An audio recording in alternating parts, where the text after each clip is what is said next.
Hey moms and dads, welcome to the fourth video, and today we're going to talk about a weak motor system, weak muscular system, also known as hypotonia, okay, low muscle tone, and how that can really impact the health and the life of an autistic child. Because here's the deal, your motor system is like the windmill generator to the brain. Okay, I talked about this a little bit a few days ago when I shot that first video, in the sense that your brain loves movement, okay? When you exercise, you have more mental clarity, you're less stressed out, there's just clearer brain function after an exercise. Because once again, that movement fed your brain, okay? Your brain loves movement. What that's called is proprioceptive input, by the way. The more proprioceptive input we can get to the brain, the happier and the healthier the brain is, the happier, the healthier the brain's gonna function, okay? So, and what do we know about autism? Right? We know that it's a brain issue. So if we're gonna improve it, we gotta be improving the way the brain functions. And one thing we can do is start improving that motor system, okay? So here's how it all ties together. I talked about how movement feeds the brain, your brain loves movement, okay? And how it's proprioceptive input. The more proprioceptive input to the brain, the better, right? Well, 60% of proprioceptive input, so 60% of good brain food comes from movement of your spine. So when your spine's happy and healthy and all these joints are moving really well, your brain's naturally gonna get more proprioceptive input, good brain food to it. It's naturally gonna function better. On the other hand, when you have misalignments in your spine, let's say like this joint here, see how this isn't moving compared to these up here? These are moving nice and easy.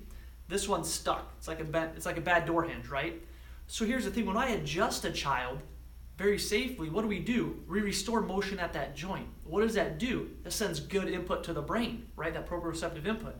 But what is carrying that input to the brain?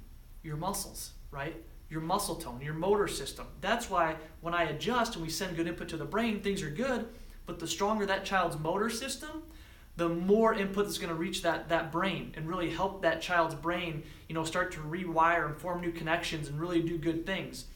The latest research article said that when I adjust a child's spine, it goes to the brain and improves its function by 20%.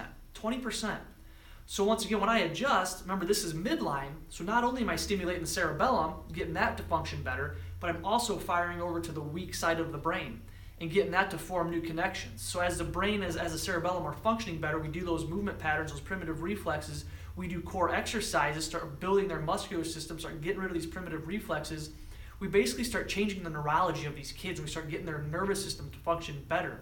And when you do that, you get some pretty amazing results. Okay, so I hope that all ties in well. You understand the importance of a strong motor system and how hypotonia, if your child can W-sit, or they can sit and form a W, sure sign of hypotonia. If your pediatrician or anybody said they have hypotonia, it's definitely impacting their brain, and there's things you can do to improve that. So if you have questions, comments, we're here for you guys. We're here for you parents. We want to help in any way that we can. Feel free to reach out, and I hope you enjoyed it. Stay tuned for the last video coming up here in the next couple days.